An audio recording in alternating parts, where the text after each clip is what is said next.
Hi everyone, welcome to our channel English నేర్చుకుందాం. ఈ వీడియోలో మనం ప్రతిరోజు మాట్లాడే కొన్ని చిన్న చిన్న వాక్యాలను ఇంగ్లీష్లో సులభంగా నేర్చుకుందాం. ఈ వాక్యాలు నేర్చుకుని సందర్భాన్ని బట్టి మాట్లాడుతూ ఉంటే కొన్ని రోజుల్లో ఇంగ్లీష్లో చక్కగా మాట్లాడేయచ్చు. ఇక వీడియోలోకి వెళ్ళిపోదామా? మన దగ్గరి బంధువులు ఏదైనా కార్యక్రమానికి ఆహ్వానించినప్పుడు మనం వెళ్ళకపోతే నొచ్చుకుంటారు కదా. మనం వెళ్ళకపోతే వాళ్ళు నొచ్చుకుంటారు. They would be offended if we didn't go. They would be offended if we didn't go. కొందరు ఎక్కువగా ఊహించుకుంటూ గాలిలో మేడలు కడుతూ ఉంటారు కదా. అతను ఎప్పుడూ గాలిలో మేడలు కడుతూ ఉంటాడు. He is always building causes in the air. He is always building castles in the air. ఎవరైనా మనం ఇబ్బందుల్లో ఉన్నప్పుడు సహాయం చేసి మన పరువు కాపాడితే నువ్వు నా పరువు కాపాడావు అంటాం కదా. You saved my dignity. You saved my dignity. కొందరు అలిగినప్పుడు మూతి ముడుచుకొని కూర్చుంటారు కదా. ఆమె మూతి ముడుచుకొని కూర్చుంది. She sat with a long face. She sat with a long face. ఎవరైనా చెప్పిన మాట వినకుండా మొండిగా ప్రవర్తిస్తూ ఉంటే అంత మొండిగా ఉండకు, ఒక్కసారి విను అని చెబుతాం కదా.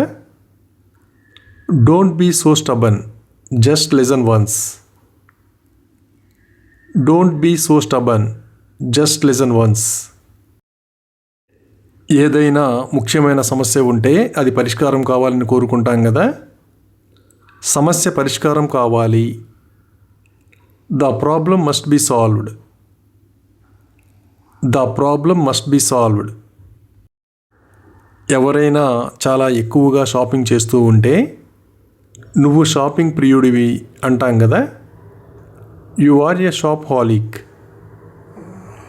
You are a shopaholic. అలాగే నా సోదరుడు డబ్బు కోసం నాపై ఆధారపడతాడు అని ఇలా చెప్పాలి. My brother depends on me for money. My brother depends on me for money. ఎవరైనా ఇంతకుముందెప్పుడూ లేని విధంగా ప్రవర్తిస్తూ ఉంటే ఈరోజు అతని ప్రవర్తన చాలా వింతగా ఉంది అంటాం కదా. His behaviour is very odd today. His behaviour is very odd today. ఏ విషయంలోనైనా ఎవరైనా మనల్ని నమ్మకపోతే మీరు నన్ను నమ్మాలి అని చెబుతాం కదా. You must believe me. You must believe me. ఎవరైనా ఫోన్లో ఎక్కువగా మాట్లాడుతూ ఉంటే ఎవరితో మాట్లాడుతున్నారో అడిగి తెలుసుకుంటాం కదా. వారం రోజులుగా అతను ఎవరితో మాట్లాడుతున్నాడు. Who has he been talking to for a week. Who has he been talking to for a week. ఎవరితోనైనా వాదించడం వలన ఏమాత్రం ఉపయోగం లేనప్పుడు అతనితో వాదించడంలో అర్థం లేదు అని చెప్తాం కదా. There is no point in arguing with him. There is no point in arguing with him. ఎవరైనా తప్పు చేసి అంగీకరించకుండా వాదిస్తూ ఉంటే నీకు ధైర్యం ఉంటే నీ తప్పును అంగీకరించు అంటాం కదా. If you have guts accept your mistake. If you have guts accept your mistake. అలాగే అతను నా చేయి మెలితిప్పాడు అని ఇలా చెప్పాలి. He twisted my arm. He twisted my arm. పిల్లలకి సోఫా మీద గెంతవద్దని చెప్పినా మళ్ళీ గెంతుతూ ఉంటే నీకు సోఫా మీద గెంతవద్దని చెప్పాను అంటాం కదా. I told you not to jump on the sofa. I told you not to jump on the sofa. ఎవరైనా ఎప్పుడూ మన తప్పులను ఎత్తి చూపుతూ ఉంటే ప్రతిసారి నా తప్పులను ఎత్తి చూపవద్దు అని చెబుతాం కదా. Don't point out my mistakes every time. Don't point out my mistakes every time. మనం ఏదైనా పొరపాటు చేసినప్పుడు కోపగించుకుంటే దయచేసి కోపగించుకోకండి, అది పొరపాటు అని చెబుతాం కదా. Please don't be angry, it was a mistake.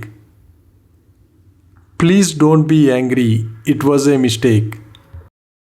స్వీట్లు బాగా ఇష్టపడే వాళ్ళు స్వీట్లు తినకుండా ఉండలేరు కదా.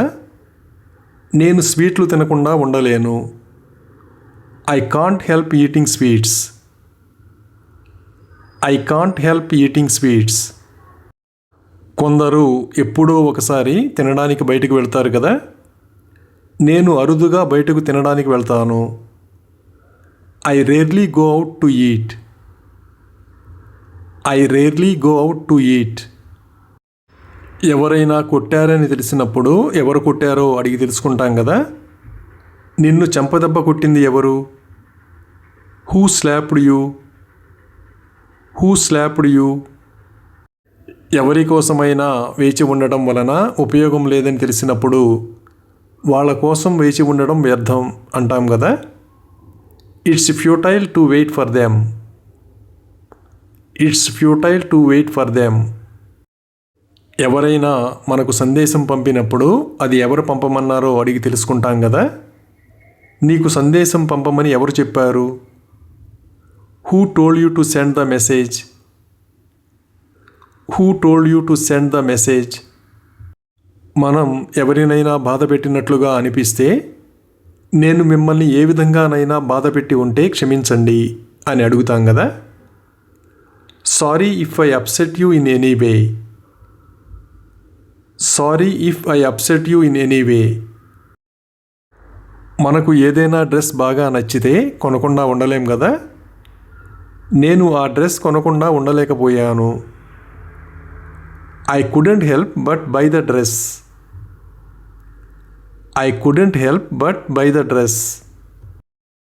పిల్లలు ఎవరైనా ఇంట్లో అమ్మా నాన్నకు చెప్పకుండా సినిమాకి వెళితే అతను తన తల్లిదండ్రులకు చెప్పకుండా సినిమాకు వెళ్ళాడు అని చెబుతాం కదా. He went to the movie without telling his parents.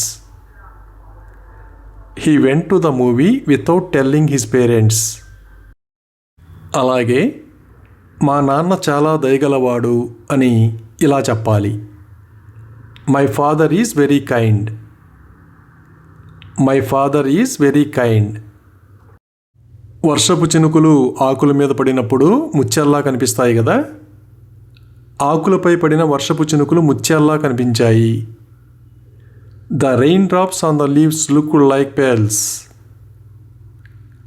The rain drops on the leaves looked like pearls. ఎవరైనా డబ్బు అడిగి తీసుకుని దుర్వ్యసనాలకు ఖర్చు పెడుతూ ఉంటే, నేను నీకు ఒక్క పైసా కూడా ఇవ్వను అని చెబుతాం కదా. I won't give you a single penny.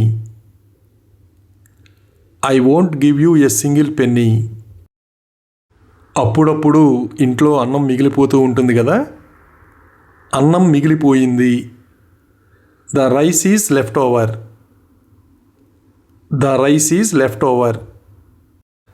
మన స్నేహితుడెవరైనా ఇబ్బందుల్లో ఉంటే అతను ప్రస్తుతం ఇబ్బందుల్లో ఉన్నాడు అని చెప్తాం కదా. He is in trouble right now.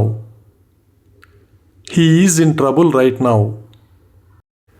రెండు దేశాల మధ్య యుద్ధం ప్రారంభమైతే అది ఎప్పుడు ముగుస్తుందో ఎవరికీ తెలియదు కదా. యుద్ధం ఎప్పుడు ముగుస్తుందో ఎవరికి తెలుసు? Who knows when the war will end? Who knows when the war will end? ఏ విషయం గురించైనా మనకి పూర్తిగా తెలియకపోతే, నాకు దాని గురించి ఖచ్చితంగా తెలియదు అంటాం కదా. I am not sure about that. I am not sure about that. Thank you for watching this video. మీ అభిప్రాయాలను కామెంట్స్ ద్వారా తెలియజేయండి. మరిన్ని వీడియోల కోసం ఈ వీడియోని లైక్ చేయండి, షేర్ చేయండి మరియు సబ్స్క్రైబ్ చేయండి. Thank you.